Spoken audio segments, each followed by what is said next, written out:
the cut. We definitely The are. final word.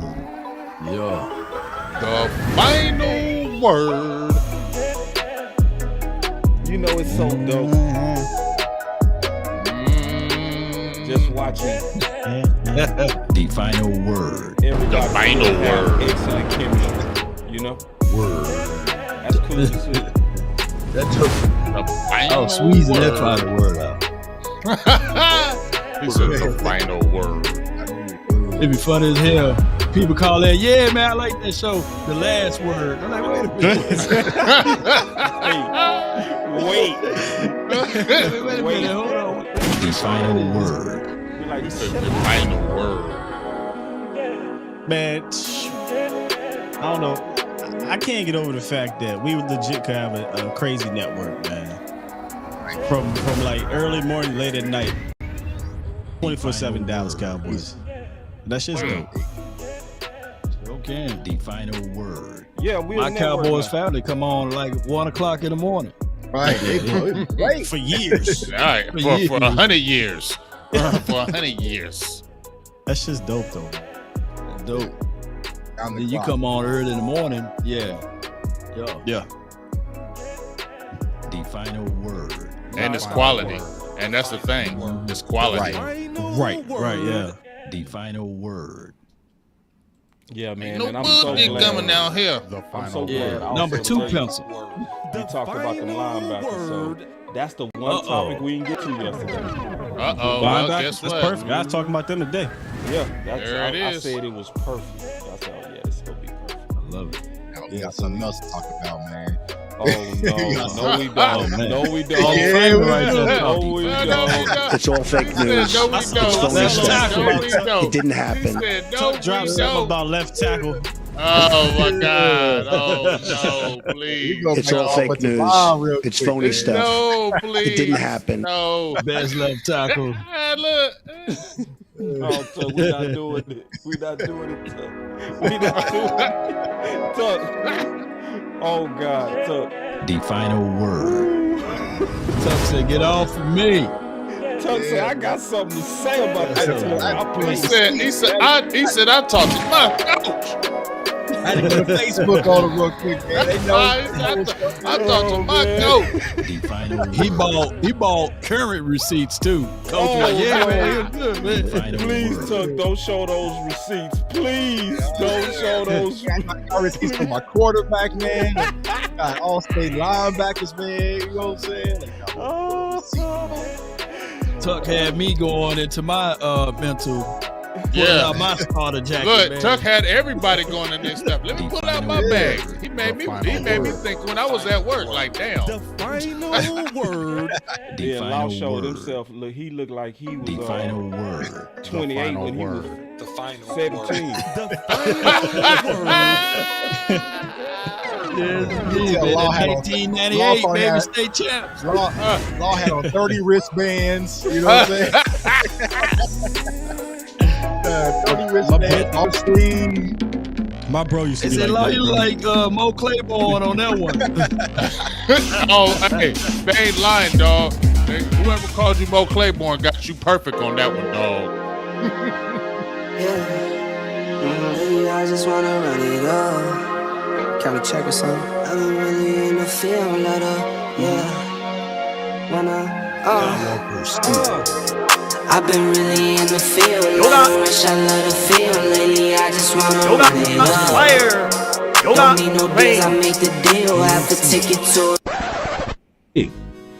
And if it was up to me, if it was up to little old me to make a pick, it would probably go a little something like this.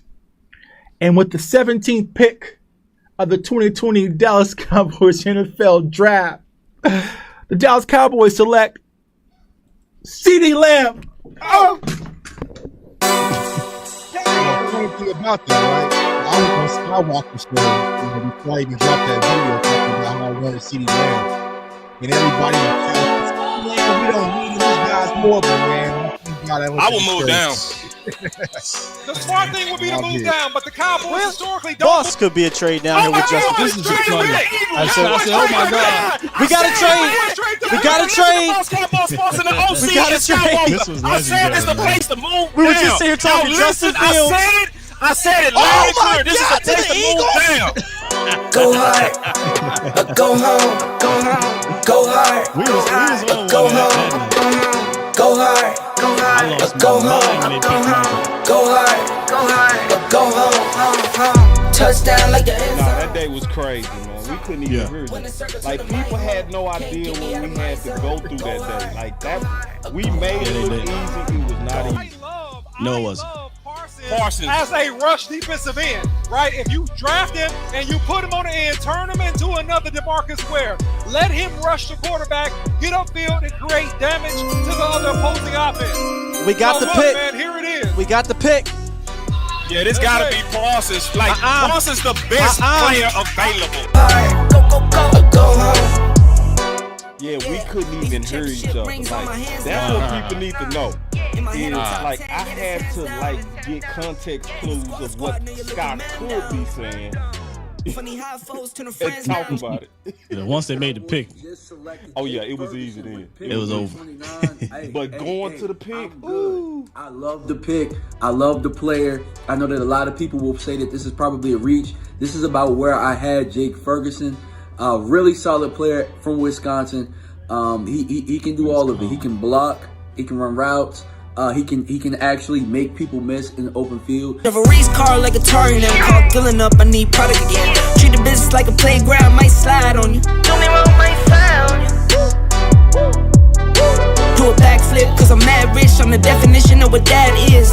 Go hard, go home, go home, go hard, go hard, go home, go hard, go hard, go home, go hard, go hard, go home. Touchdown like the end zone. When the circle turn to my home, can't get me out of my zone. Go hard, go hard, go home, go hard, go home. all right, man. So we gonna start off real easy, real light, and we gonna start with you, Scott. Is this the best Dallas Cowboys team since the Super Bowls of the 90s? Ooh, that's a tough one. I'm gonna say this is the best. Yes, it's tough because we've seen the results of teams like 2014, 2017, right? Right. I would say this, man. This is 100% the best defense for sure. But what makes this, I think, a little bit closer to the question that you're saying is Coach McCarthy in that offense, right? If Coach McCarthy can take this offense to the next level, why not? I think this is the best defense. You got one of the better quarterbacks. You got a good receiving core. Offensive line's a bit shaky, but they'll figure that thing out, I think. So I think it'll come down to if McCarthy can, from a play calling standpoint, put it all together. If so, why not? Why not us? I'm going to say that. But boy, let me say this right quick. You had to jump in on that one, huh? I got to jump in, man. 07. I think the 07 will win by a touchdown, though. Whoa! You know, I think 07 will win. The 07 team was nice. You been objective on this long. I'm just saying, man, 07 will with the proper coaching, I think that was the team. 07. 07 Cowboys. I like that. You threw a nice They win by curveball. two. They I win wasn't by one, expecting two. no curveballs. I should have known better. You gonna get another curveball from me? Uh-oh. Let's get it. I Hold on, mean, where that damn button? exactly. Come on, baby. Hey, He got the long one too. Shit, I'm gonna hit your button too. Hey, I love being a cowboy. You better kill it now. We done Big hit our game changer. Hey, let's have some fun. Let's have a good time, man. Let's kick it. Let's go. It's on you. What's up, Hey, Aisha? well, see, all I can say is this. It looks good, but we haven't played the game yet, so we can't say is this one of the best teams. Come on, you can't say this is one of the best teams because we haven't seen this team played yet. This is team. We ain't paper champions, right? We can't call them that. We look great on paper, but like you said, we still need to see this off. This is still bringing in a new. Even though Schottenheimer was here last year, it's still a new kind of base. It's a really? See, really? That's how we gonna do it. That's how we gonna do it. That's how we gonna do You it. messing up the twerk show. You guys messing up the twerk show right now. You are messing up the twerk show. It's a twerk show going on in the back. We can't even enjoy it because you just dog right now. It's a twerk show going on. We can't even enjoy it right now. I was said I like the Kool-Aid, but now see that's how you do me. Okay. Hey yo, No, you keep it real. You keep it real, dog. You know I'm gonna give you a little bit of hard time. You my dog. You already know, bro. Because I wouldn't be being me. And because think about it, you just said, boss, the last 2 shows when we had Clarence here on, when you had a couple of the other insiders on, you said you had 2 concerns: offensive line and running back. Yeah. And that's on the offense. We know what the defense is, just like Sky alluded to. We know about the defense, how good we feel about that. But that offense still is a question mark because we still have places, moving parts that we still need to figure out with the line, receiver in the depth, and especially at the running back position. That needs to still be settled because I don't think that still is as of right now. Tuck. Yeah, even though I love a good twerk show. I'm not trying to mess up the twerk show, man. But Let's go, Tuck. I don't know, man. I don't know, man. I mean, I think we're good on paper, right? But I feel like, honestly, just like with Big Game James said, there's a lot of question marks when it comes to our offense. We had a great defense last year, and it didn't work out for us. So, with the change of the offensive line, we still got some question marks at the tight end position, whether we know so or not. Running back's still a thing. Even with the wide receiver core, right? Because we're one hamstringer away to kind of being kind of mediocre again. So I would say no as far as right now, but I'm excited about this team because I feel like we add in the coaching of Mike McCarthy finally getting control of the offense. Also, Dan Quinn having full control and having an identity. And then Dak Prescott, I feel is going to take another step forward. I feel like we're going to build off of what we did last year, but we still are improving. So I'm not really going to say this is the best team since the 90s. Not yet. Not yet. Oh, yeah. Wow. I think it's the best coaching staff we've seen since the 90s. McCarthy, former Super Bowl winning, Super Bowl winning head coach. You got Dan Quinn, also went to the Super Bowl. We know what Dan Quinn is as a coordinator himself. And then Bones Fossil, still one of the best special teams coordinators in the league. And I think we'd all take this staff over the Jason Garrett, Rob Marinelli, and whomever it was at special team. We take all of those staffs against this, and we'll take this one against those. So I think that I can say confidently for sure. Yes, indeed. And to echo off of that, Sky, when I said the 2007 Dallas Cowboys, yes, this staff coaching wise is a whole lot better. And far as weapon wise of what we were able to see in 2007, I think Greg Ellis had like 15. No, he had 13 sacks off the edge, and I think that even DeMarcus Ware had 14 sacks in that year. So I think that we can get that type of production or even better with Michael Parsons. And Parsons can give you 20. And if Sam Williams turned his corner around, if he can give you double-digit sacks, it can be wonderful for us. All right, But how would y'all stack this complete roster versus our 2021 team? Hold on real quick. Just real quick. It's a big thing for Boss Cowboy to actually say publicly that he drunk Kool-Aid. Listen, I do not drink Kool-Aid without first measuring.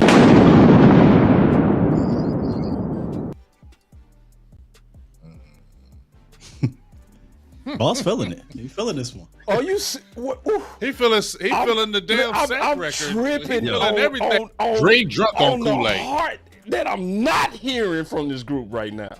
What?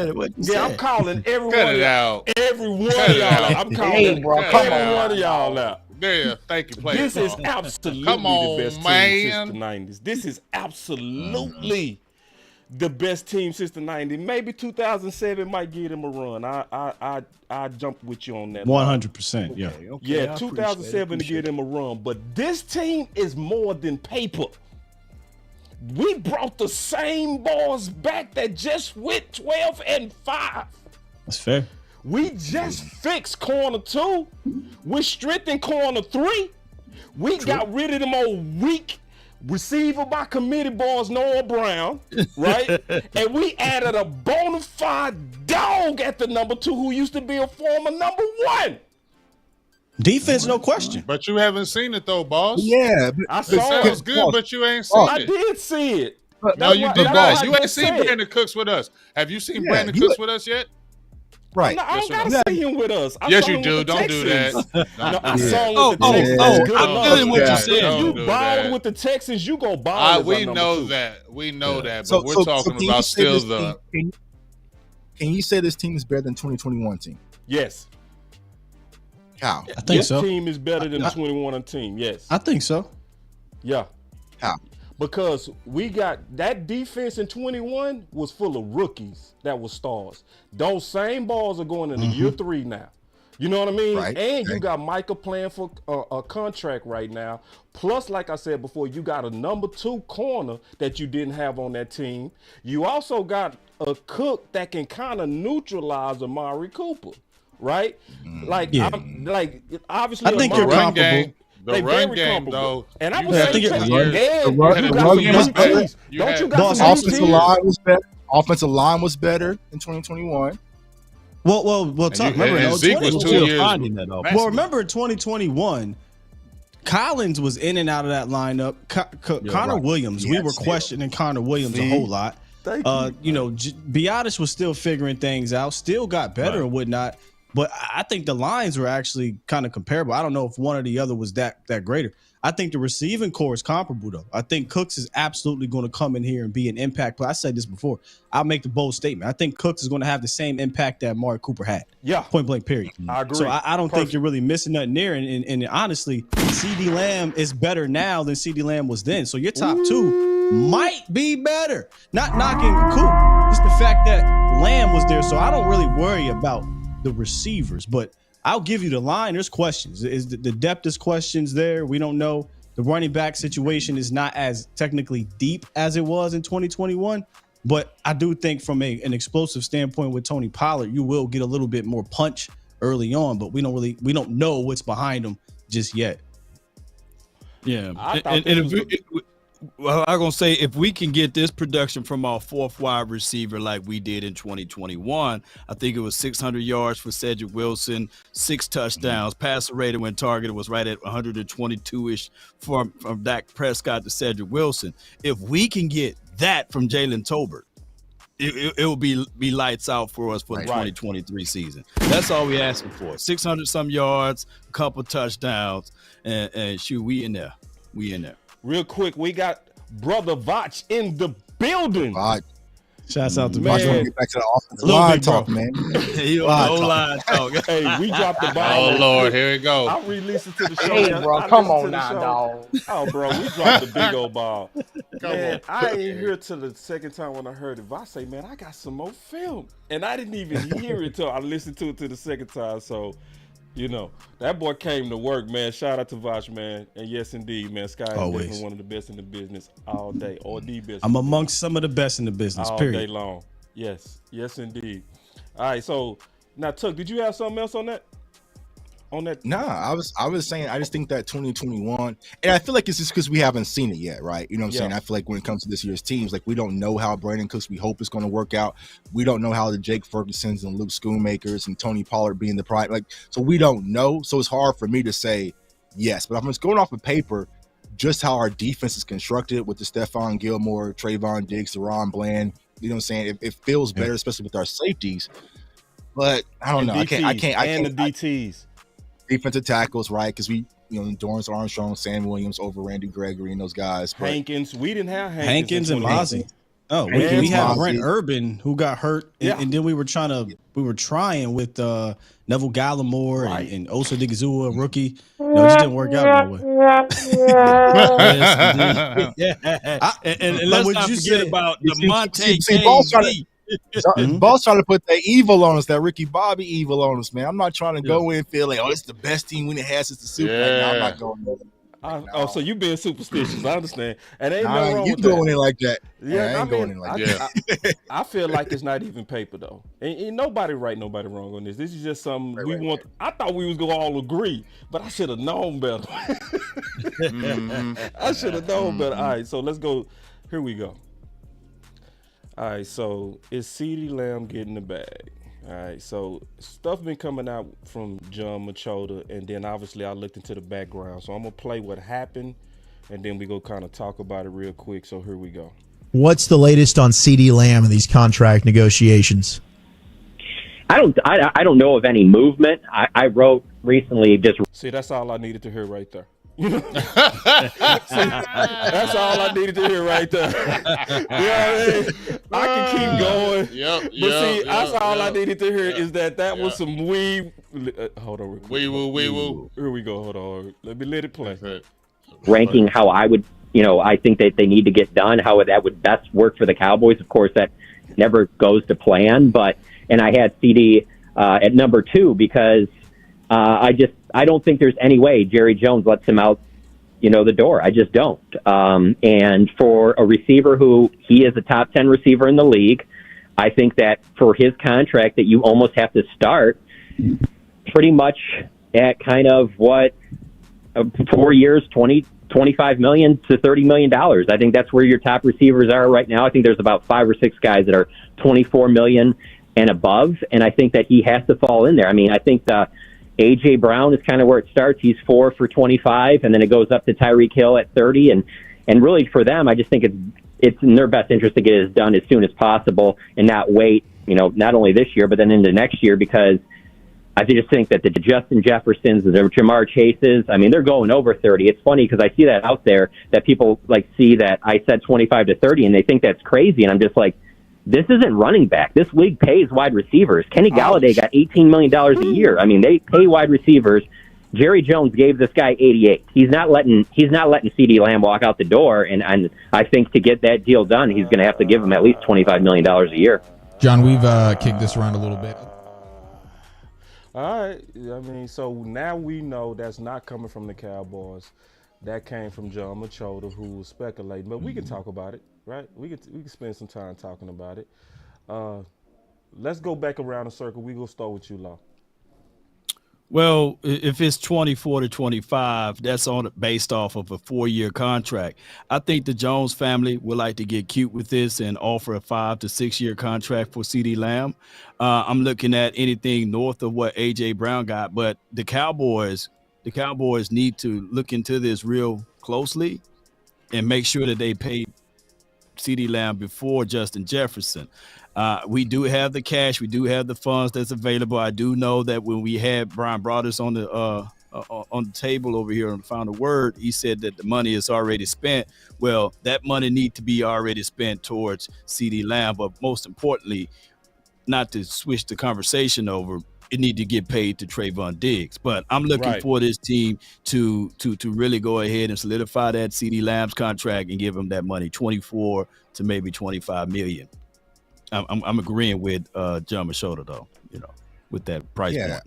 I agree with the price point as far as the numbers concerned, but it's a matter of when. And I think, like Law said it, I think that Trayvon Diggs needs to be the priority of getting paid.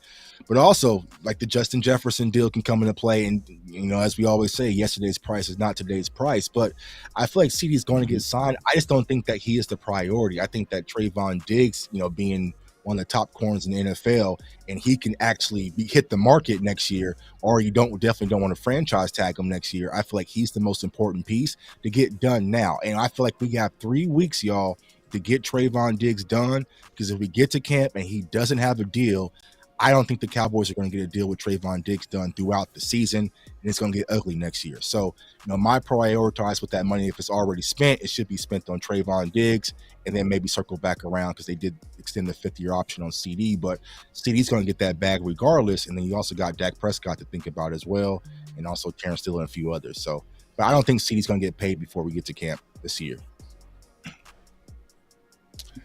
Well, you just said that you think it's going to get ugly. Well, then it may get ugly, because when we had Clarence Hill on here and we asked him, and I've been asking about Trevin Diggs, he said franchise tag. He said that's the route that they were already talking about. He came out and said the franchise tag. So it could already get ugly. I've been on record many a time saying that I don't want Trevin Diggs to be gone, but I feel like he might be the guy that's left out because he's going to command big money. And when I look at the cornerback position at the Dallas Cowboys, I haven't seen them spend a lot of money on the cornerback position. Now, Clarence Hill did say that they haven't had a guy take the ball away because they have Byron Jones, and we love Byron Jones, but he didn't take the ball away. Diggs does, so that's in his favor. But at the same time, he's still going to command a lot of money. There are going to be suitors out on the market, and if Clarence Hill's talking about franchise tag already, then I already feel like there's going to be that little tussle that you're talking about. It could get ugly later on. CD is going to get his money. I definitely feel that. It's just a matter of when, and I feel like the Cowboys are going to do the same thing they always do, is they slow foot, they take their time, and they wait, and then next thing you know, we're going to hear Justin Jefferson just got signed, and then now you're going to start hearing the problems. Yeah, Diggs doesn't have. I'm sorry, Lamb doesn't have the pressure that Trayvon Diggs does right now in regards to the Cowboys signing somebody. So yeah, I agree. Diggs should probably be the priority if you want to not worry about a franchise tag. But honestly, Lamb should be the priority if you don't want to pay more than what you're going to have to pay after the next 2 seasons. What I mean is that wide receiver market is only going to continue to jump. Yeah. Where the cornerback market is kind of plateauing just a little bit. It's not jumping as much. You got the highest right now, like 21 million. Maybe that goes to 22, 23, where that wide receiver market is likely going to hit 35 million, $40 million in the next 2 years. It's probably going to hit that. It's already at 30 right now with Tyreek Hill. Let's just pretend that they decide to do the 5th-year option with CD Lamb. Lamb balls out the next 2 years, right? Now you're going to have to pay CD Lamb 35, 36, 38, $40 million. So they should probably get in front of CD Lamb right now and get it done, get it out the way so that, you know, if you're doing a 4 to 5 year deal, you're paying him in that $26, $27 million range for the next 4 or 5 years and not $35 million. However, the way the Cowboys work, we got the 5th-year option in our back pocket. So we'll go ahead and we'll just string this thing along and we'll see if we can get something done with Trayvon Diggs. But I don't think this needs to be as difficult as we are making it in a way. But the Cowboys, that's why we think of it that way. The Cowboys make these things difficult. He ain't lying. It's good, OC. What's going on, man? How y'all doing today? Doing well, man. Fantastic, brother. El Cool J is all right. He's sleep. He came in all silent. Hello, gentlemen. Hello, gentlemen. Because you too cool right now. Been in the doctor's office, man. Right, he in the doctor. He's on the part-time, dog. Man, look, I'm taking care of some work responsibilities, man, that ran way over. So I'll just leave it at that. But you guys are talking about CeeDee Lamb and the whole a hodgepodge of how the Cowboys will want to deal with him. I think the Cowboys will string this thing out with CeeDee Lamb as long as they possibly can. You know, AKA what Steele just mentioned, the 5th-year option. They are not in a rush to pay $100 million to anybody. The person that they're going to be forced to do it to, you know, regardless if they want to or not, is Micah Parsons. But other than that, in my estimation, they're going to string this thing out as long as possible. Do they eventually pay him? Yeah, they eventually pay him. The market is going up. I mean, he's going to be $22 million plus by the time they pay him.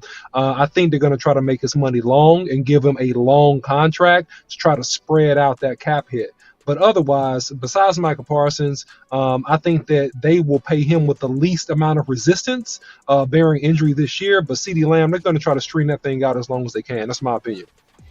I actually look at this as good news. Because when I first heard this, right, you start hearing stuff early, like they're going to pay CeeDee Lamb. And then you start hearing that they was looking at a range between 25 and 30. So the first thing I'm going to always do is go look at the current market. And when you look at the current market, it's going to be more, to be honest, than 25 and 30. John Machota is honestly not even high enough, because the way that the market works is you always go surpass the previous person.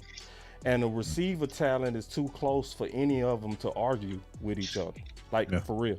So I was concerned that the Cowboys was leaking this, you know.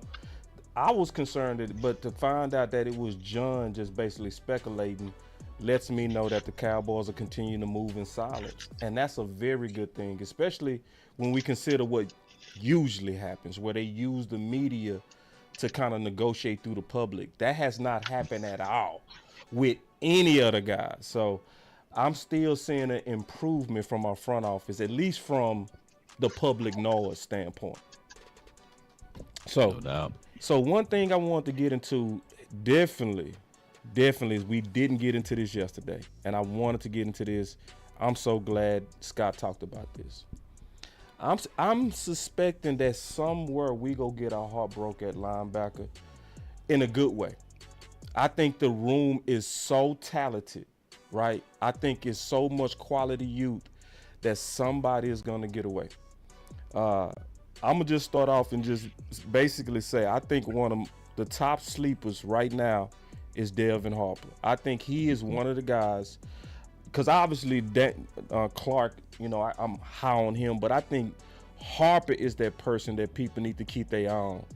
I also think this is going to happen.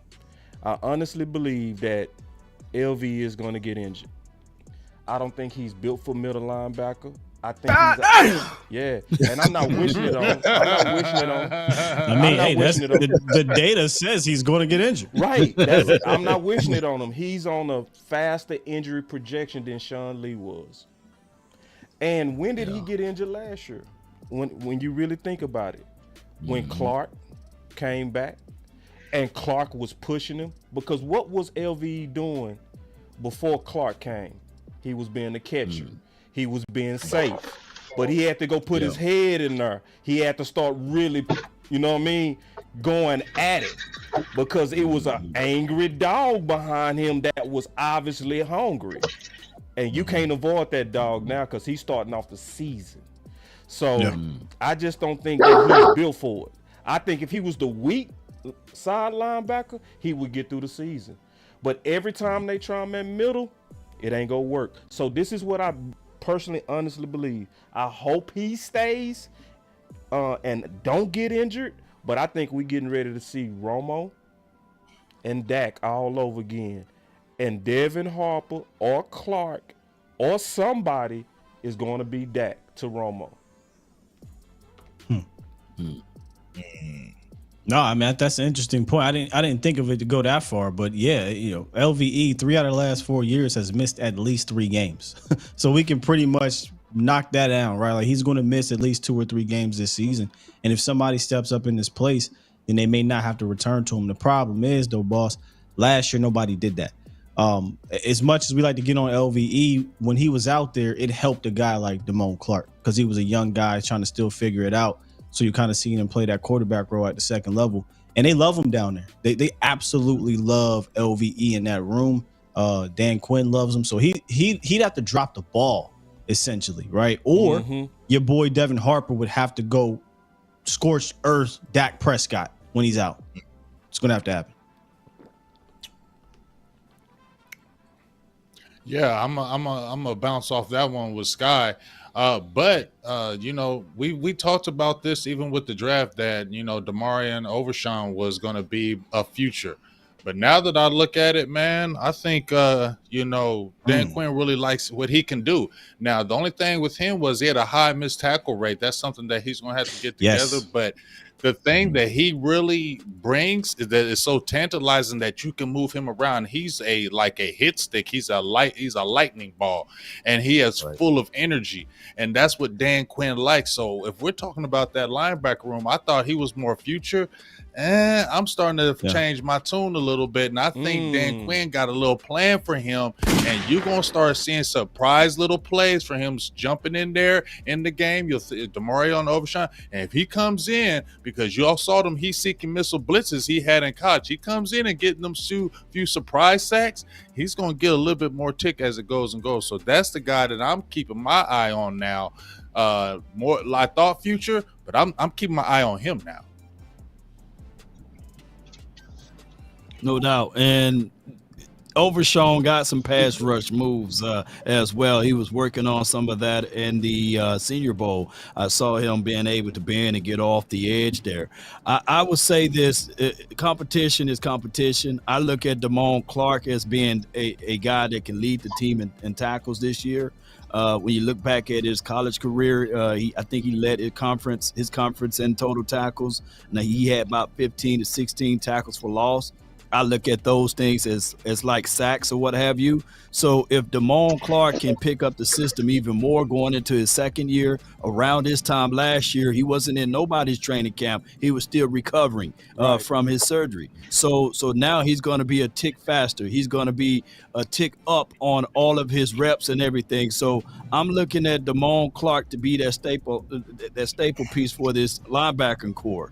Now, the other two guys that need to bring it to the table is Harper as well as my guy Jabril Cox. If those two can step up good, shoot, I can foresee Damone Clark being our Mike. Harper and Cox can fight out on the opposite sides of the corn there. This linebacking core, just by that upgrade, is even faster, making the defense faster. And if you add in what we brought in with Mozzie as well as Jonathan Hankins, this linebacking core gonna fly, baby. It's gonna fly. Yeah, they can. Oh, go ahead. See, my bad. No, you good, man. I think that I actually go ahead. Got him. All right. Wi-Fi monster got him. Go.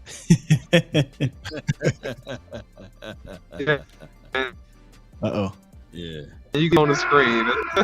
that monster got you down. Okay, there you go. Never mind. I'm back.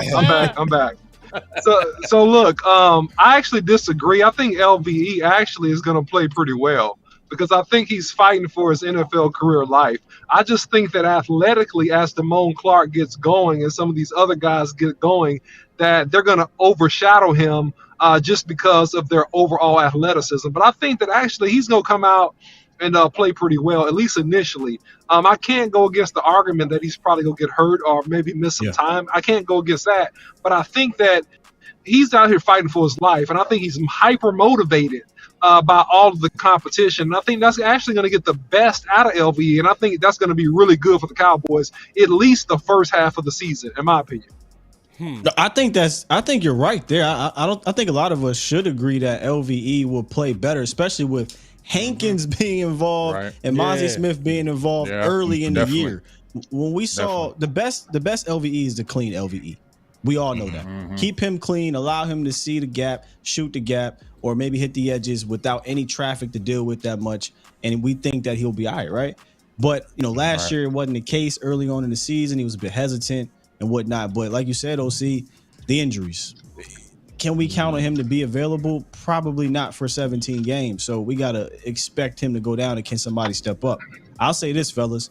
If LVE and Damone Clark stay healthy, you're fine at linebacker. But it's mostly about if an injury happens, do you trust the depth? Right. I'm gonna spin this a little bit too. Just a little bit. We still on linebacker, but this is why I was so glad that you did a show today on the linebacker room, Sky. Because there's an obvious battle of big nickel as well.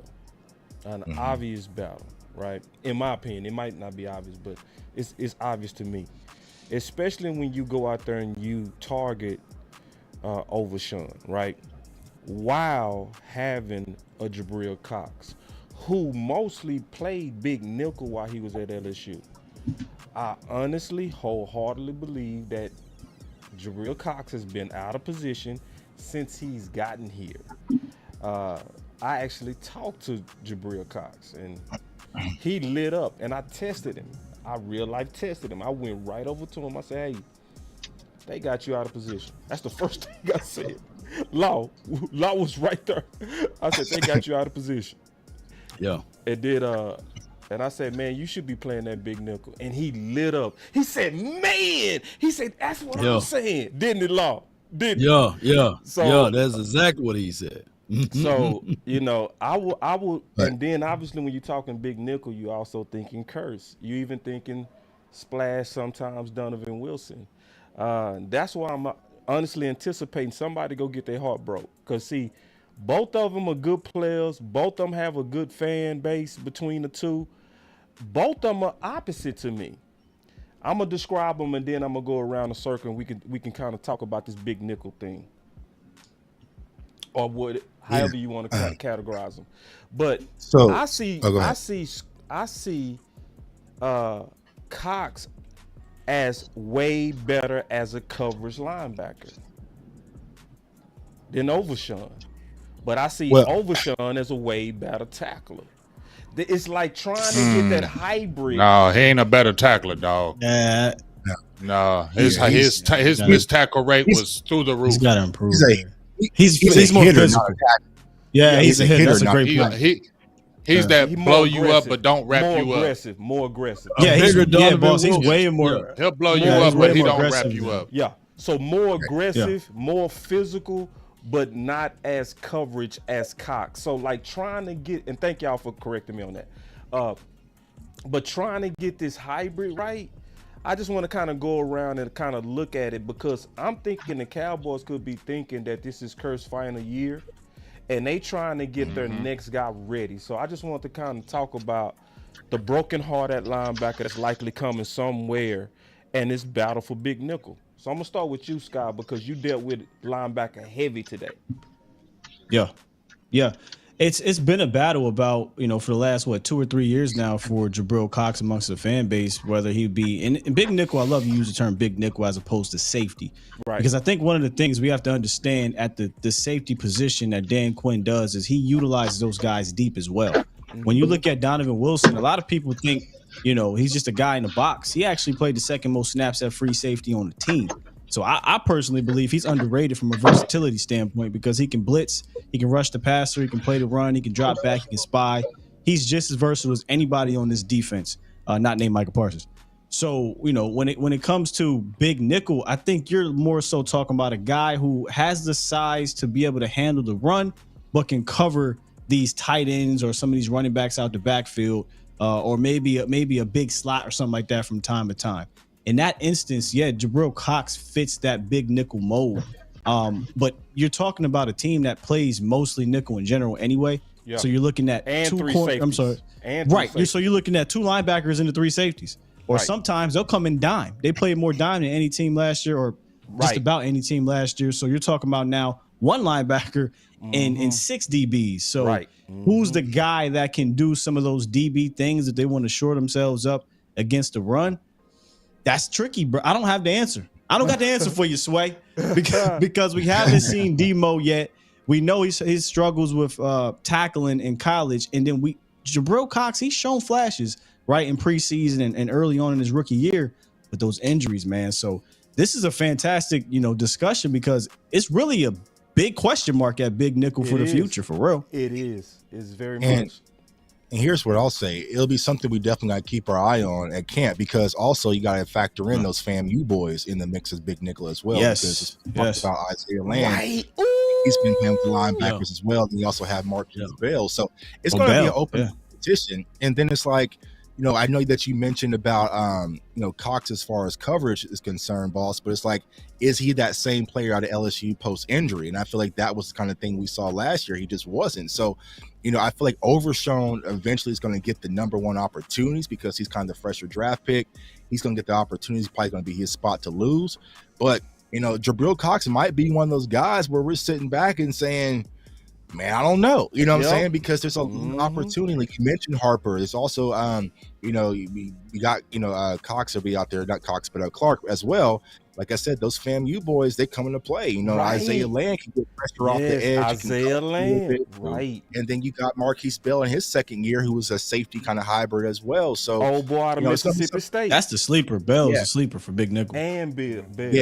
Yeah, and they're very high on Marquise Bell. I'm hearing a lot of things about him in house. So, Jabril Cox he's going to have to scrap. He's going to have to show that he's fully recovered. He's going to have to show that little glimpse we saw in that Giants game, his rookie season. That's who he really is. But if not, we might be sitting here when we're doing these bubble shows, be like, man, he might be on the bubble a little bit, or might be a special teams guy. So it's going to be a lot of opportunity for these young linebackers. And going back to what Scott mentioned about the LVE situation, when he did the show this morning, LVE is the only veteran linebacker. We got LVE and a bunch of young kids out there. You know what I'm saying? So I feel like you won't probably see a Romo situation with LVE if he's hurt, unless it's just something where it's just, you can't deny it.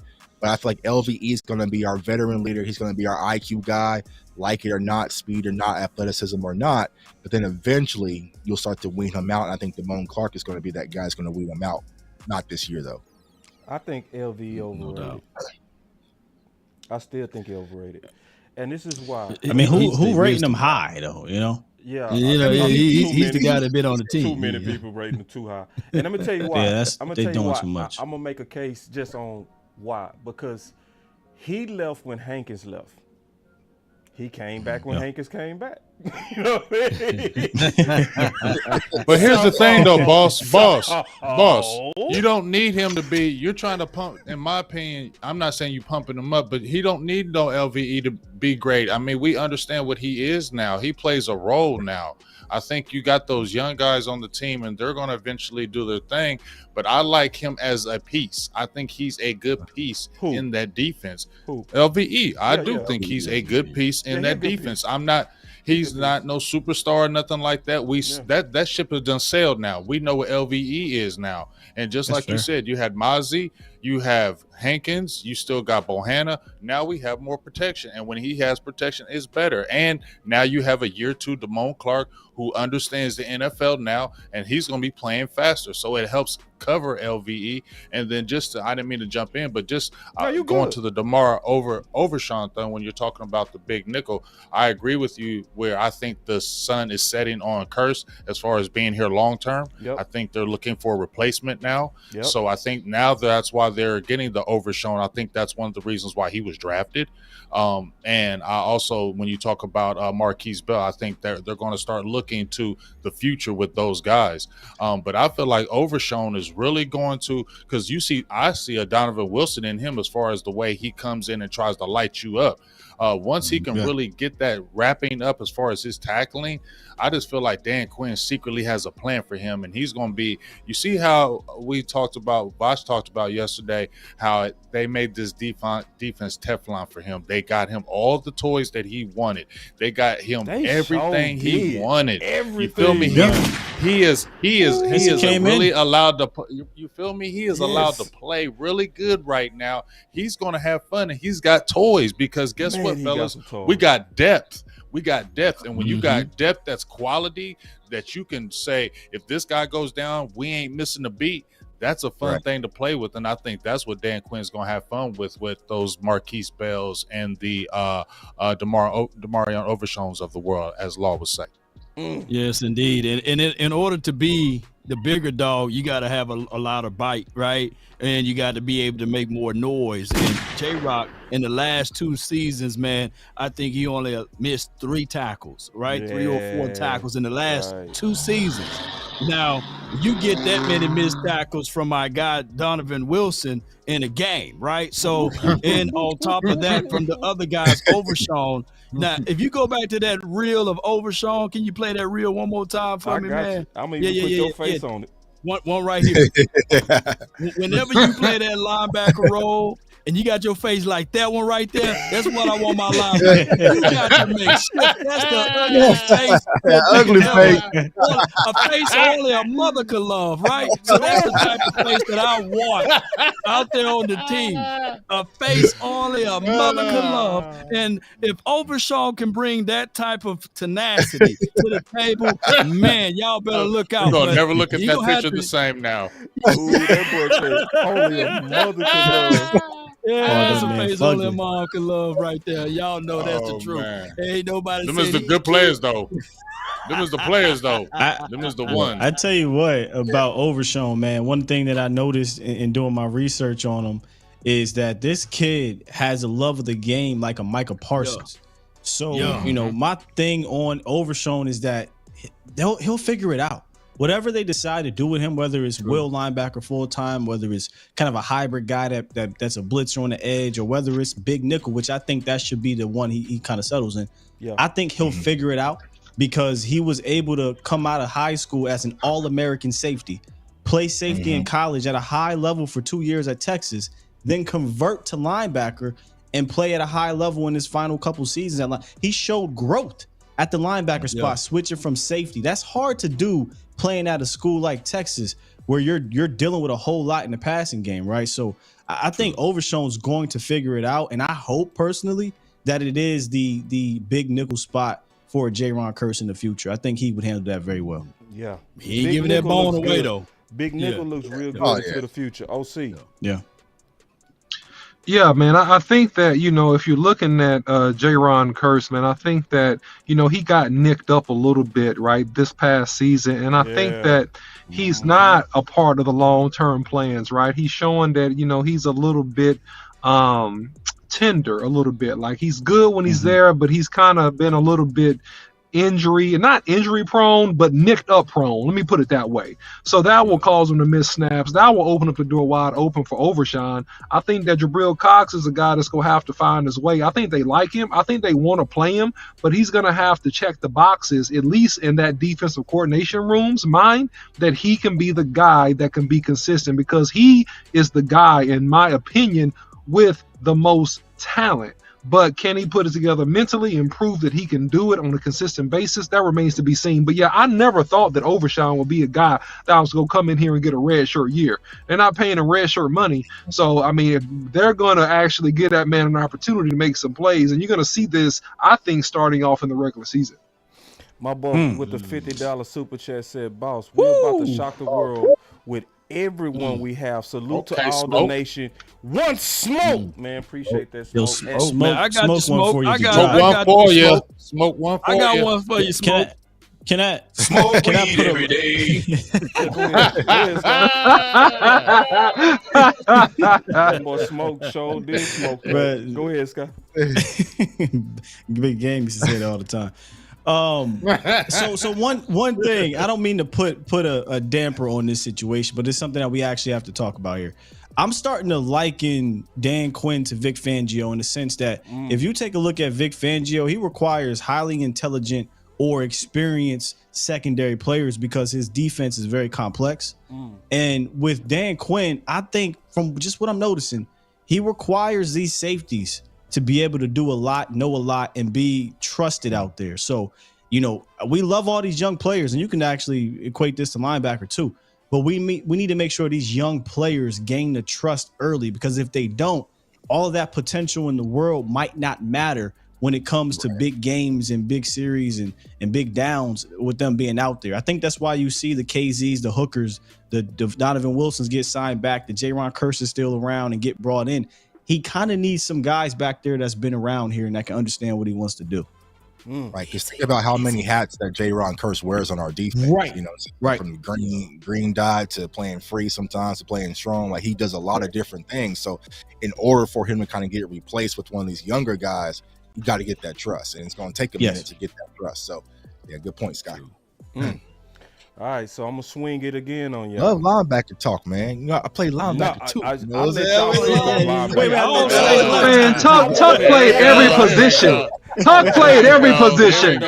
Tuck is a football player. He played every position. OT, guard, center, tight end, wide receiver, QB. He does it all. Phony stuff. Oh, see, they put ATH. You are fake news. Athlete. Athlete, that's right. Athlete. He played every position. Quarterback, receiver, tight end. It's all fake news. It's phony stuff. It didn't happen. Crazy thing is, I have seen Tuck bring up tight end, linebacker, and tackle though. I've seen him do it over the years. I did, man. I'm taking my cleats to Oxnard just in case, man. Just in case, man. Sign him up, coach. You killed us, man. You killed us yesterday with that. We need a kicker, though. Oh my God, that was the one. We need a kicker. Oh, long snapper. Got you. What you need? I want to let every one of y'all know I did play some hellified taco. He didn't say like right tackle. He said left tackle. He said, left tackle, the money tackle. Blind side. He didn't even do the money side. Oh, hell no. All right, let's go. Hey, he got the receipts too for those who out there. I post some receipts, man. Yeah, we saw the receipts. Them things look like they had some ink on them that didn't. They fading. The ink is fading. Yeah, that ink. It looked like a handwritten receipt to me, dog. He went to the Walmart lady and she said, "I don't think this is on. I don't think left tackle was on this receipt. I don't see left tackle on here." Wait just 1 minute here. This receipt, security. Security. Come here, we got us a Negro. Oh my God. Yo, wow, man. Oh man, we got us. It's all fake news. All right, here we It's go. phony stuff. It didn't happen. That's my dog, though. That's my dog. I'll go out there and show you all my kick step, man. Tuck gonna be out there. Tuck gonna sneak out there on the field. Tuck gonna be out there, snuck out on the field. He's like, "Is that Tuck? Hell yeah, he got his leg kicking out." Oh Lord! Hey, with his number and everything, 75. You know what I'm saying? 1-on-1 drills. Let me get a rep, man. All right, here we go. Oh man! All right, so it's reports coming out that Dallas is not interested in Zeke, right? So this has a feel of Weevil to me, but it's also because like James, You want it to be wee woo. I don't feel like boxing you today. You want to box again, bro? You already lost. I'm gonna leave. You lost. You lost many a times. Clarence Hill killed you. Everybody done killed you to say this. Clarence Hill killed? No. Then he said when No, you he asked about didn't. Zeke, he said no, it's over. It's Jerry just want to talk and keep him in the media. Let's no. talk. All right, let's talk. Let's talk about this then. That's what he said, didn't he? I know that's Yes or what he no? said. Wow. But this is the deal. And did Gelkin say sometimes the ship has sailed? No. Didn't he say that? You Yes, he misquoting did. Gelkin. You misquoting him. Okay. You Okay, what he say? misquoting him. So, What he but say? see, that's my point. That's my whole point of all of this. That's why I want to talk this through. So, this is the deal.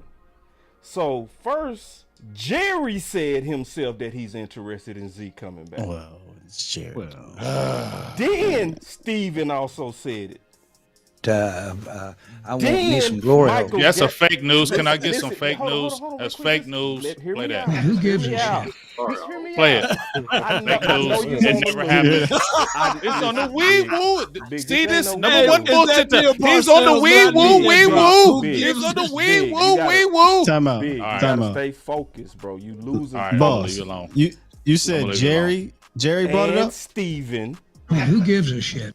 Yeah, that was good. That was a good button. That was good. That was great. That was perfect time on that button. All right, this I'm the gonna deal. leave you alone, boss. All right, Okay, here we I'm go. done. I'm done. Let's talk about it. I'm gonna leave you alone. All right. Because the thing is, this whole thing has, all right, so you have Insider James Slater, and this is what she said. When I asked if there would be a situation where they would bring him back, it sounds like the same answer I've gotten from a number of teams.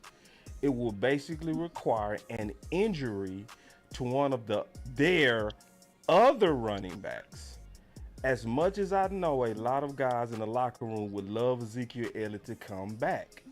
There just doesn't seem like there's a lot of smoke here.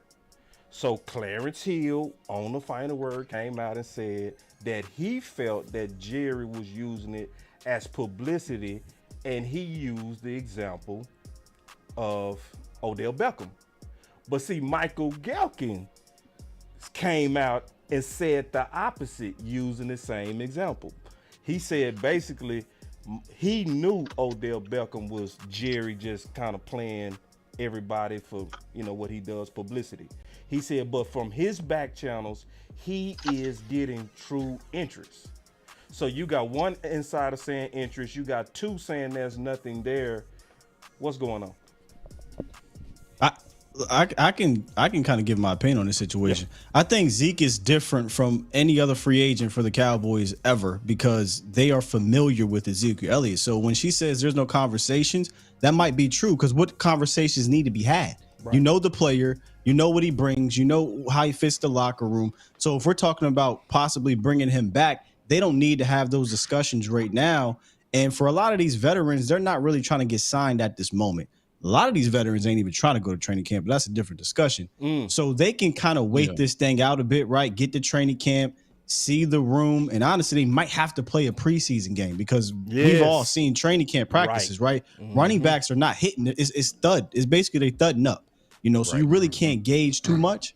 But maybe they can gauge if it might be too much for a rookie, or maybe Ronald Jones is not getting it together, or maybe Malik Davis is still being a bit stuck. Whatever it may be, they're going to wait to training camp. And Zeke honestly can wait to training camp. He's not going to get the bag. So it's going to be a matter of where he wants to go. And it's also unique for Zeke. Zeke knows the Cowboys. So he's already working out with them. There doesn't need to be a red carpet rolled out. So I think Jane is probably right, but we won't know how true the reunion may be, if there is a reunion, until we get weeks into training camp, yo. Love that answer.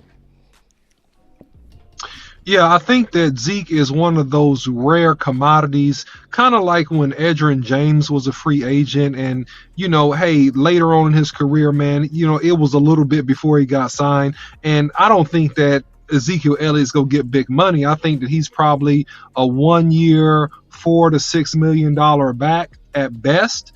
What maybe like a 2 year that gets him up to like $10 million, something like that. I think that his price goes up though if other teams have interest because they had injuries in training camp and they get close to the regular season, they don't have a go-to back type of situation, then his number could go up with some other teams. I don't think the Cowboys are in a rush to do anything with Ezekiel Elliott, in my opinion. I just think that I got to trust what I've heard and what we've heard here on The Final Word, even talking to Brian Broaddus and hearing tea leaves from other people that, hey, if he was a priority, like today, he would already be in the building. But the reality is this is just a wait-and-see situation, in my opinion. Yeah, I mean, I'm going to disagree with OC on the wait and see because obviously, you have a Deuce Vaughn. Tony Pollard, they say he's on schedule. He's ready to go, but you still want to see that. But I think they're really going to be looking at, I think Sky mentioned the Ronald Jones to see where he's really at. I think he's going to be key. If we really, in my opinion, you signed him to a 1 year deal, I believe. He's going to be key because we don't really know what he is right now. Yeah. We've seen what he was, but we don't know what he is right now. So he's going to be the key. If he comes in and shows juice, then I think they slowly stay away from Ezekiel Elliott. If he struggles, I think it's going to be something that they'll raise their eyebrows and antennas once again. Malik Davis, I think they like him. But as you said so many times before, boss, the short yardage situation, the battering ram, the tough yards, that's what Ezekiel Elliott does bring to the table. But in my opinion, I just feel like, okay, I don't know if he's a guy that still gets you over the hump. I still love Cook. I still feel like you could look at something else. I don't know if he's the piece to get you over the hump, but I'm not going to be mad at the world if they go that route. I just feel like there's other options that you can really pair with Tony Pollard to make this offense even more explosive. No doubt. When Jerry Jones say things, sometimes you got to listen to what he's saying. He's 80 years of age and he's long in the tooth. That's a long tooth. He can't eat an apple. That tooth gone. And Jerry said this before. He said this before. Herschel Walker, he left to go to Minnesota. One day he'll be back in a Cowboys uniform. Then a couple of years later, Herschel Walker was back in a Cowboys uniform. So I'm old enough to remember that. So the Cowboys do Cowboy things. I like Ezekiel Elliott. He had 12 touchdowns. Only 3 other running backs had more touchdowns than him last season. But it's one of those things whereas the Cowboys got to evaluate what they have now. They got to see what Hunter Luepke can do. They got to see what my guy Deuce Vaughn can do. Rojo, Malik Davis, Rico Didell. They got to see all of those boys, and of course Tony Pollard. So that's a long list. And if you bring back Zeke now, you would never get a full and a real evaluation of those guys. So that's why it's a wait and see after training camp. I believe that if Ezekiel Elliott not getting signed by one of those guys as a solid, maybe Jerry Jones will bring him back. But outside of that, I don't foresee it. Let's see. I think Sky hit it dead on the head. I think it's about the timing. Like at this point, it will be irresponsible to bring Zeke back. Like in terms of just this moment, because in terms if you trying to drop all their prices, let them stay out there a little bit longer. Because do y'all remember what happened with Barr? Anthony Barr? Remember what he asked for last year? I worth $10 million. Yeah. Big Game James called it too. You called it. You remember he called it? $10 million. Yeah. But then training camp start, and now you looking at a different option. Now you saying I better take something, you know. So that's the leverage that the owners have now, especially with Cook unsigned, you know, because you could say Cook will probably be the person who. And Kareem Hunt still out there too. Yeah, so it's guys that was set, can we say, the veteran market that haven't been signed yet. So as long as Cook is not signed, Dallas should chill. But they have to be honest with what they see in preseason. You know, they have to be honest. Don't make the mistake of receiver by committee. Don't make the mistake of James Washington. Don't make the mistake. We knew by the second time we saw him in training camp, we was like, oh, yeah. You see, we don't need to wait like we did, because we waited all the way to James Washington played. Then then we say, oh, he's siren the game. Y'all know he wasn't doing nothing in preseason. You knew it. Yeah, he wasn't doing nothing. Right. He wasn't doing nothing. So because Sky, I heard you say this before, Sky. In training camp, we always make a veteran move. Hold on, OC. In training camp, we always make a veteran move. That's true. Yeah. But it's also, I think, a reason why we make those veteran moves. I think we first see what we got, then we make that move. Because remember, we first signed Kazi, right? With the Achilles. After the first day of practice, they did went and got Malik Hooker for additional insurance. They first went out there and saw what Ball them could do. And when they saw Ball them, they was like, okay, go sign Jason Peters. They first went out there and saw the depth of the linebackers. And when they didn't like what they saw, then they was like, all right, pony up and sign Anthony Barr. Yep. I think that's how they gonna handle this running back, because remember when we had Kyle Yeomans, and he said that he knew for a fact that they was targeting power backs in the draft, you know? So that means they know they have a power back deficit. So, but to me, it's about how they handle it and the timing of it. Did you have something? See, I like Charbonnet. I wish we would have got Charbonnet though. That's my dude. Oh yeah. Go ahead, OC. Go ahead, Tuck. Go ahead. Okay, I'll be real quick. So no, I just go ahead. No, go ahead, Tuck. Go ahead, bro. I can hold it. Go ahead. What do y'all go? What do y'all go? All right, cool. I'll go. Fine. No, so I was just gonna piggyback on what you said, boss, and I was just gonna piggyback on what you said real quick. The only thing that I meant by the wait and see is that the whole linchpin piece, in my opinion, is gonna be how Jones plays at that running back position. Can he run tough inside? I think that obviously, you know, they like the young kid out of North Dakota. You know, they gave him $200,000 guaranteed. They go give him some run, right? But I think that if Ronald Jones does not play well, then I think that Zeke gets in camp sooner rather than later. But if he plays well, then Zeke does it. That's what I think. That makes sense too. That makes sense. Yeah, so I feel like the Cowboys have spent a lot of resources at this running back position where a lot of players will have to crap out. Now, me personally, we'll talk about this as we get to camp. I think Ronald Jones might be a fringe guy. I think that you're going to have Malik Davis, who should be your running back too. You're also going to have Deuce Vaughn. You have Hunter Luepke. And then it's possibly going to be Ronald Jones. So I feel like it's going to be injury, or we get out there and everyone's completely garbage for them to kind of go out there and go get Zeke.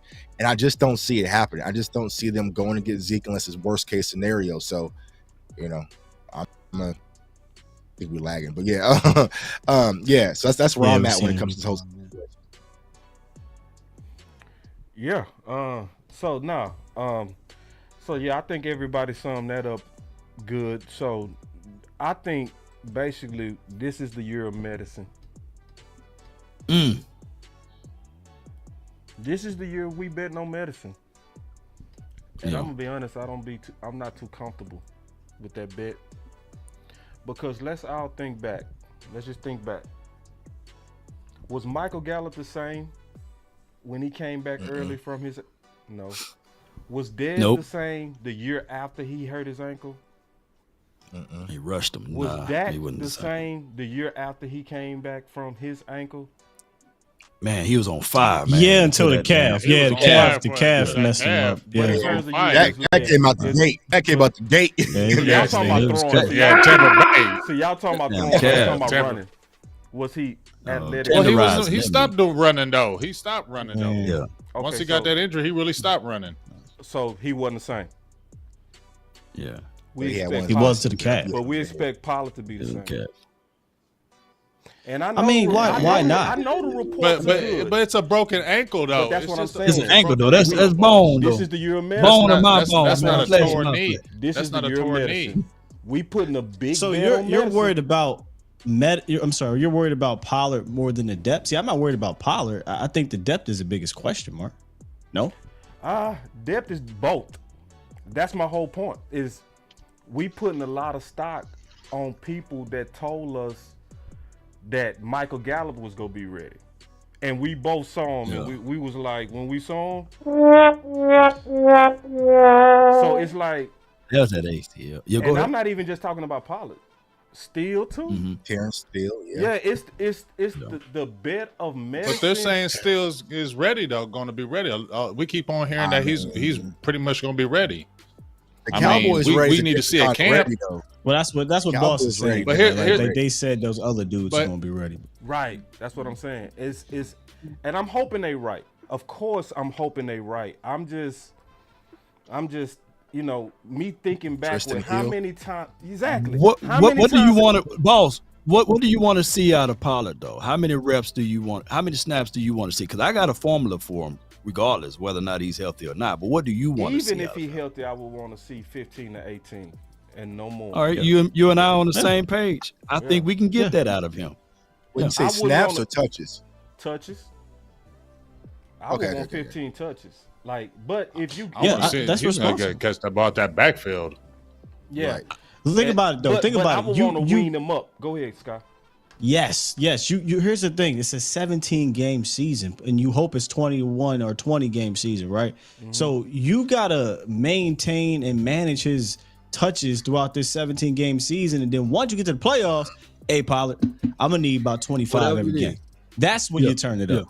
Yeah.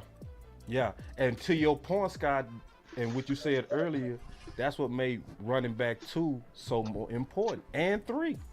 You know? Yeah. Should be a committee. Well, let me ask both of y'all this then. How many touches, like how many rushing attempts collectively you want to see? 30. 30? So who getting the other 5? Who getting the other 10? So Malik Davis dude's getting 5. That's why the Malik Davis. That's where Malik Davis needs to come into play. And he really needs to step his game up. Malik give you 10. There you go. I don't know if they're giving Deuce 5 every game.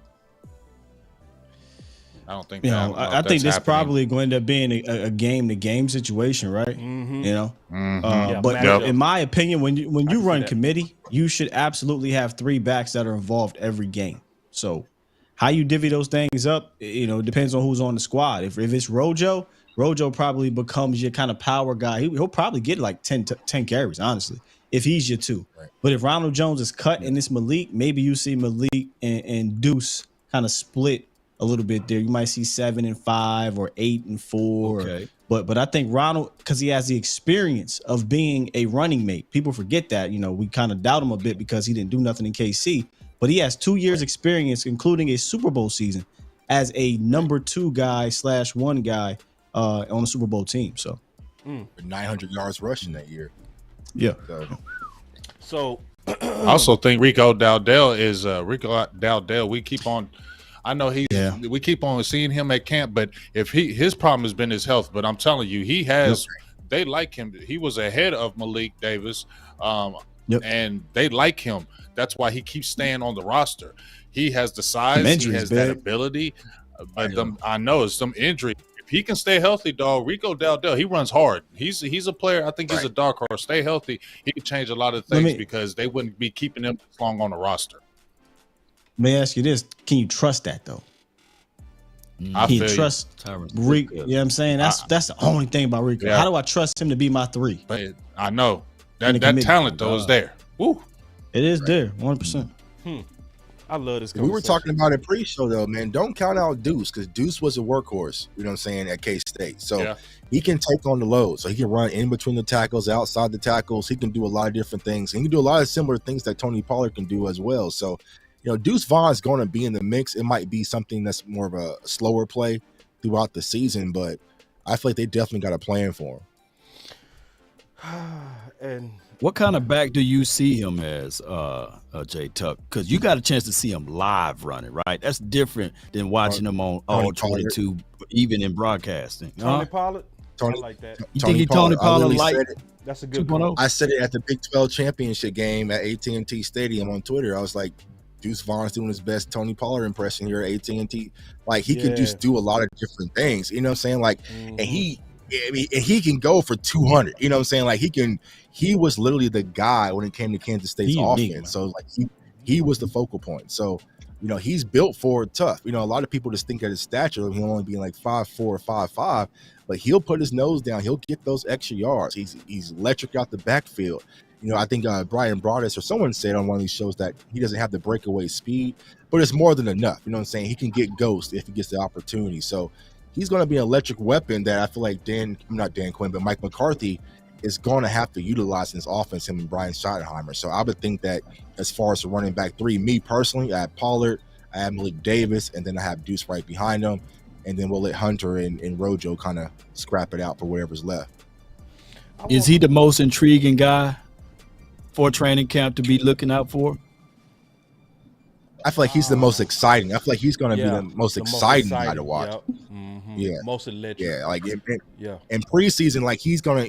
You remember how like Turpin was, like when we saw Turpin return them kicks. You know what I'm saying? We were just like, you know what I'm saying? It was Turpin mania. I feel like when we watching these preseason games and doing our live shows that we do, and Deuce is going crazy in that third or fourth quarter, like the fan base is going to gravitate towards him because he just has that type of like whole bunch of Deuce. Dude. You know what I'm saying? Like, right. He needs to get that number 2. He needs to get that number 2. You know what I'm saying? But yeah.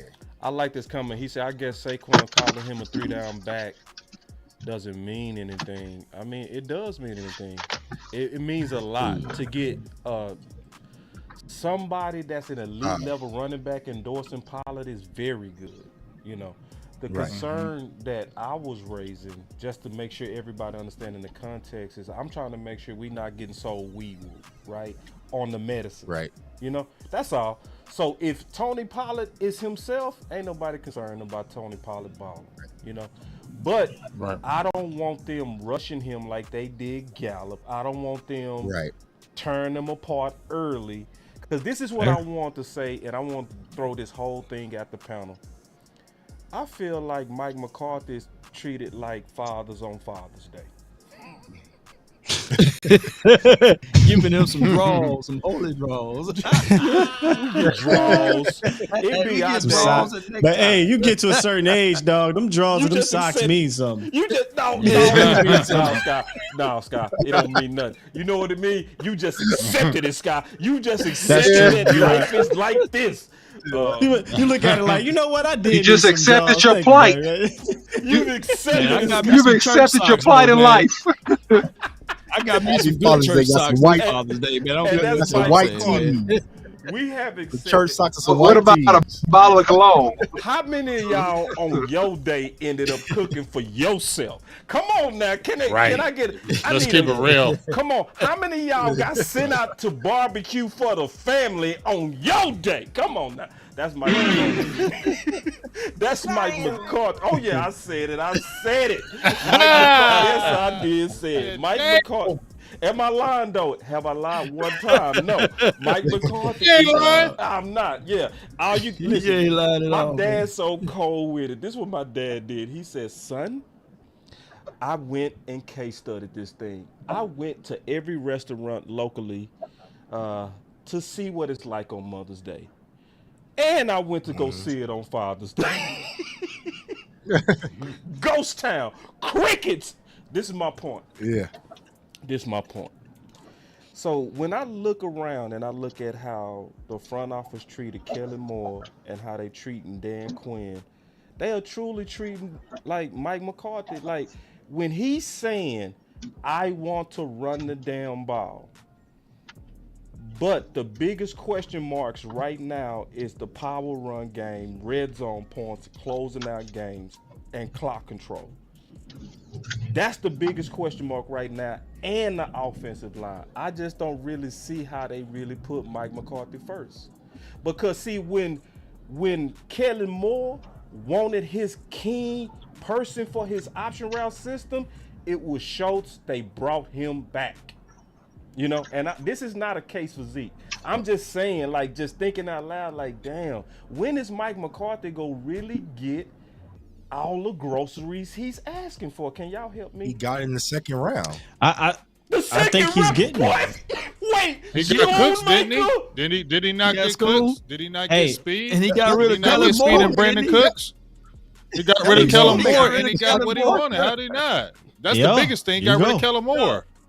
Yeah. I think got rid of Kellen Moore. That's the biggest thing. That's true. And you got your tight end. You remember that movie? And you got your tight end. Didn't he say he wanted that tight end too? Do you think he got a lot? He said he wanted the tight end. Big. Do you think he wanted that left guard solidify or tight end too?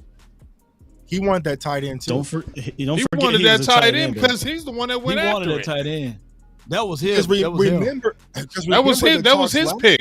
See, he wanted my guy last year. Remember, he wanted my guy last year in Trey McBride. You know what I'm saying? Yep. So y'all making my case. So what do dads do? What do dads do? We get thirsty and we start settling for draws. That's what. Come on now. You need a left guard and you go out there and reach the tight end too. That's draws. But he had that. But there's a lot of nuance to that whole situation. But let me use your words. Do you think that McCarthy might be pulling a little wee woo though when he's talking about? Okay. I want to be, I want to run the ball because he wants to run the ball, but I think he wants to run the ball situationally. Yeah. I think what pissed him off last year was Kellen Moore wasn't running the ball when he's supposed to run the damn ball. Yeah. And if you look at McCarthy's history and you look at the West Coast in general, when they say run the ball, those also include long handoffs, dumping the ball off to the running back. So we might see some games where it might say 25 rushes and 37 passes, but like 7 of those passes are swing passes to the running back that get you 7-8 yards, which is a long handoff. So I think he really just wants to run the ball better situationally for the most part.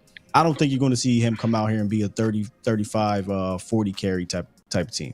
Not with this offensive line and this backfield. I totally agree with you. Right. Because what's been concerning me is, but this is the good news. I also feel like he can handle it. Like, I think Mike McCarthy is one of the best adversity coaches in the league. I agree. He won the Super Bowl facing the most adversity I think anyone's ever seen. Yeah. I think from an injury standpoint. Like, look how he beat us when he was with Green Bay with backup quarterbacks and stuff like that. Look what he did with his first year when he was out here with Andy Dalton. And like, so he built for this. I just want Dad to go and get his steak. You know what I mean? I want Dad to, I want go treat Dad right. Just get him. But to see, the problem was, boss man, Kellen Moore was cooking the steak, and he was like, "Damn, man, I got to cook it myself to get it to taste right." So he had to get rid of Kellen Moore, and I had to bring in all of his own things. I think the Trojan horse last year was Brian Schottenheimer. I think he seen his day coming before it came, and Brian Schottenheimer is going to iron out a lot of things. I do like the fact that somebody brought it up. It could have been on your show, Sky, or someone's show. when they was talking about Mike McCarthy said he would never give up play calling again, right? And he said that when he was in Green Bay. And for him to give up play calling to allow Kellen Moore to call plays, and now he no longer have that Kellen Moore issue, I think that Big Mike, he got a grudge, man. He's going to fight everybody in this NFC East to let people know that my name is my name. Love it. Put some respect on it. Yeah, I agree. That's a fantastic point. He's fighting to rebuild his reputation. All right, so we go jump into these final words, man. I'll kick it off like normal. Obviously, man, I expected a high-level conversation from Sky, Ben, and Tuck being involved, and it exactly was that. I really enjoyed it. Just kind of talking through our dilemmas and kind of seeing how we're going to solve it. I do believe in this team. I do believe that this is one of the best teams. I also more so love the leadership. I love the leadership. I love that we don't have division on the offense anymore. My pastor used to always say, 2 visions is division, So you had a division, you had a vision with Mike McCarthy, you had a vision with Kellen Moore, and yet we still went 12-5 twice. That's amazing. So I'm excited. I really do believe 2007 can put up a fight, but I really do believe that this is one of the best teams. It rivals 2000. I think 2021, 2007, and I think this is our best chance again. So I'm excited, and I can't wait till we take this journey together. Obviously, thank you, Sky. I always love talking ball with you, bro. You very smart guy. I think you very balanced, and I love even on your morning shows, one of the things I love is how you really, really dissect every group. Like, it's a very good educational morning show. It's entertaining, but it's more so educational. Like, if there's any, you really do a good job of the details, man. So I just appreciate you being a guest. And really, you're not a guest, man. You walk in and you walk in the refrigerator. You know how that go. So, but man, some of that Kool-Aid. Oh man, sip it, drink it. Yeah, just make sure it's measured. Measure. That's all. Yeah. I make sure it's measured. Get the 40 ounces out the fridge. All that. Let me pour a cup from Big Game too. Oh yeah, Get some of this Kool-Aid. Oh yeah, no doubt. But that's my final word, man. I'm excited, and I'm excited just on this journey that we all go take together, even through this year. I think we gonna have more fun than we've ever had as content creators. I think we gonna really enjoy this ride. That's my final word. I definitely appreciate your final word, boss. Just bouncing off you. It was like the late night hype part in the building. It was good to see you back in the building, Sky. I love what you're doing, like I said, on that morning show. I think the biggest thing, like I said, is Skywalker Steele, baby. You feel me? Damn. Like I said, it's Skywalker Steele. You feel me? And you still keep on keeping that good energy, the conciseness, meticulous, how you break things down. Saw it from afar, from way back. So it's good to see you just killing it out there, doing your thing, even when the volume. Just doing amazing things, and I love to see it. You know what I'm saying? From afar. So just keep on destroying it out there, and then, like you said, boss, it is going to be a good ride. I'm drinking the Kool-Aid, at least on that defense, and it feels good. I'm excited to see what this offense is going to do. Yep. I'm excited to see the challenge that Mike McCarthy has. I feel like he wants that challenge, and I think it's going to be a really good, solid year. We're going to be excited. It's going to be fun doing these games. And, really, it's just about the playoffs, fellas. The regular season, it ain't really the regular season no more with these Cowboys no more, dog. It's the playoffs. So we took some steps with McCarthy already. Now it's time to take that next step that we've been waiting to take, because there's already been steps taken in his short tenure. So hopefully we can take that next level with this team and make it to what we've all been waiting for, is that Super Bowl. And that's my final word. That boy good. Yeah, man, this is fun. And, a lot of people don't understand. A lot of us talk, not just the people on this panel, but, some of the other content creators, we talk a lot just on the phone, just having conversations that can really be live shows, man. So, I love the interactions that we have. I love the continuity and everything, man. Sky, I appreciate you. A lot of people don't know, but I said this 1,000 times. If it wasn't for Sky, Jay Tuck wouldn't be right here. He was the one who was reaching out to me, wanting me to start a show when I had 200 followers on Twitter, right? And he brought me on the show before y'all saw that CD Lamb video. I was on Sky's show for the first time. I was like, man, this content stuff is kind of fun. And started my own channel, and here we are, man. So everyone's doing amazing things in their own lane. And the thing that I love most is that y'all, the viewers, are getting educated. Like you said, we could be a 24-hour, content community with the Cowboys where we're talking around the clock, because you could probably go on right after we end the show and get another great content creator talking about the Cowboys. So I just love it. Keep things going. Be almost 3 weeks away from camp. I know I'm going to be out there. A few others going to be out there camp. It's time to lock and load, y'all, and get ready for this upcoming season. I'm excited. It's my final word.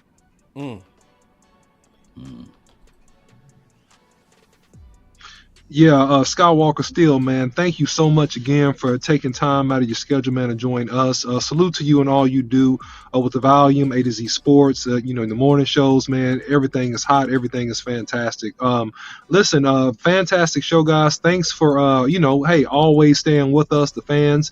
And I'm excited to see what happens in this camp. I want to see the camp battles. I want to see what happens at linebacker, what happens at left guard, what happens, at running back. I'm excited to see that stuff. So we're, like Jay Tuck said, roughly 3 weeks away. And y'all just keep it locked right here. Don't forget to hit the like button on all of the channels represented here going out of the building. Okay, if you haven't subscribed already. Don't forget to share and comment, man. That's my final word. Hey, man, can I use your words real quick, Law? I don't like the Cowboys. I love the Cowboys. And the only thing I think that's rivaling that right now is my love for creating right now in this community and seeing all of us, rise in what we're doing. So, I'm more excited. Honestly, I love and excited for everything that's happening with the Cowboys. But no matter what happens with them, I know we're going to continue to grind and continue to shine, as Law would say, and grow in this thing and to see the growth that we all have had, from the LNH days, late night hype days, to before that, to doing shows together. Shout out to people always ask, how you get Skywalker? You like Star Wars? No. Big Game James saw me a long ass time ago and kept calling me Skywalker Young Jedi. And I was like, hey, yo, I'm going to run with that. And I ended up just running with it. And here we are, Skywalker Steele. So, Tuck says there is no, Tuck without Sky. There's literally no Skywalker name without Big Game. So, we all make each other better and not even realize it sometimes. And that's all I want to continue to see within our community, is just continue to keep rising, because I think Law said it the other day, I will rival us against anybody. Now, I'm not even just talking about YouTube creators. I'm talking about mainstream. I will rival us against anybody. As long as we continue to keep doing that in our own lanes and then coming together when we're supposed to, we be all right, man. No doubt, man. My goodness, man. Sky off the top ropes, man. Big Game James is that dude, man. Big Game James is the nickname guy, man. He will find a name for you, and it will stick. Yes, he is. Yeah, he will find it, man. And I really appreciate you, man. And I thank Boss for putting this together, the final word. Shout out to the OC, J Tuck, man. You're not forgotten, man. Keep doing your thing, bro. Give me a 75 jersey too, man. I got you, man. I got you. You my guy, though. You my guy. I'm only picking at him, man, because J Tuck, he's a guy that's not afraid to reach out. And we got a group chat, me, J Tuck, and a few. And we bounce ideas all day, right? And J Tuck is always that guy that will deliver with things, man. And I really appreciate his insight.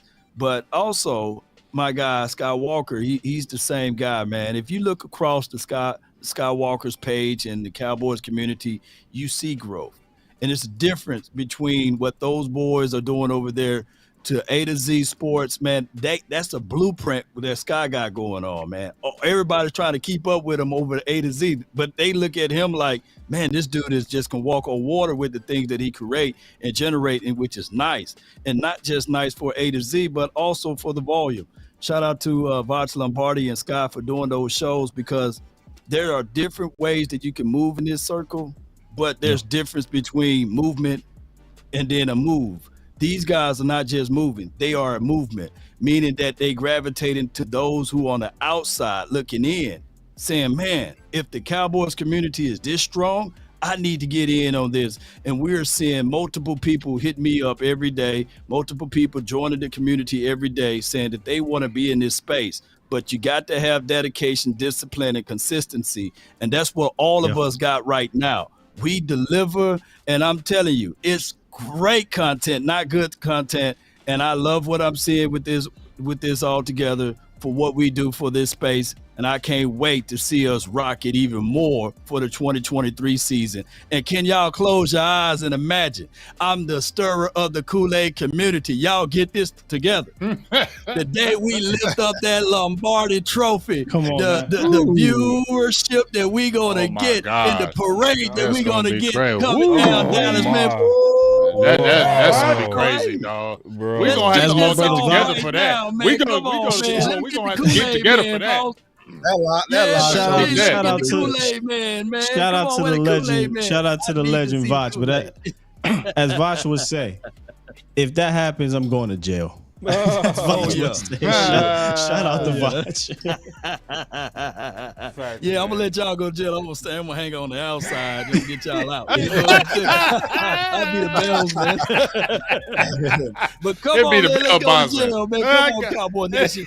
I can't wait, man. And hey, boss, appreciate you too, man, for putting this all together once again, man. The final word is being echoed throughout the multiverse, man. You've got aliens coming from different galaxies crashing to see the final word, man. The sky turned from orange, now it's gonna be blue again, man. We got some crazy things going down, man, with Cowboy Land. Let's go, Cowboy Nation. Let's get it. 3, 2, 1, drop it. And remember, you're listening to nothing but the best. Drop it hard. Let's go. It's time to go get that bird. Got him. Another one. Another one. But you didn't play that, boss. There it is. I got you. There it is. Another one.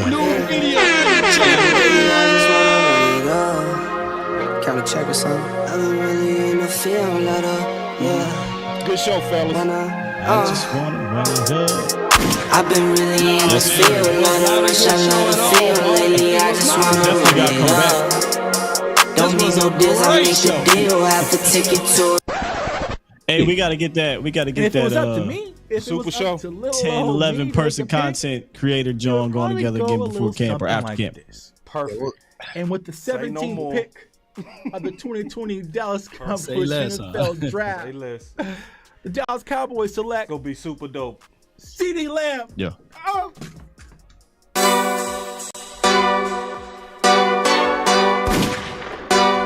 DC, you didn't like this show today, man.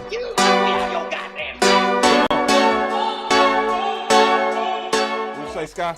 I will move down. The smart thing would be to move down, but the Cowboys historically don't. Boss could be a trade down here with you. We got to trade. We got to trade. We got to trade. I said this is the place to move. We were just sitting here talking Justin Fields. I said it. Oh my this is the place to move down. Go hard, but go home. Go home. Go hard, but go home. Go hard, but go home. New media, yes.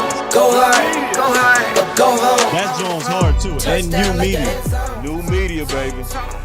When the circle turn the money, let's go. Go hard, but go home. I see you. I love Parsons as a rush defensive end, right? If you draft him and you put him on the end, turn him into another DeMarcus Ware. Let him rush the quarterback. When they said the scouts didn't even see him, like, okay. He said Michael Parsons We got the scout pick. didn't even see it. We got the pick. Yeah, this gotta be Parsons. Like, Parsons the It best just goes player what Scott said, available. man. Hey, that place was lit. You got a guy with a flag behind you and everything. Oh, that place was definitely lit. Litty. Nah, but like Scott said, man, new media, DC Universe can literally stand with anybody, anywhere, at any time. Yes. I love the player. I know that a lot of people will say that this is probably it is no coincidence. This is about where I'm just keeping it real. Why Aisha is killing it over there at .com as a rookie. He can She do all new of it. He media. can block. She new He media. can run routes. You know. He can And actually then I was make just, people I'm miss turn in this down, open talk a field. little bit. I was thinking about another one of my pastor's thoughts as everybody was talking. He used to always say something else. He say sheep are the one that begets sheep. And I was just listening and how Sky was saying he got his name from Big, and Aisha was like, I got pushed out there by Vach and Okoye. And I look at me, how I was pushed out there and scouted by West. It's the sheep that make sheep. Let's go. When the circle turn to my home, can't get me out of my zone. Go hard, or go home, or go home.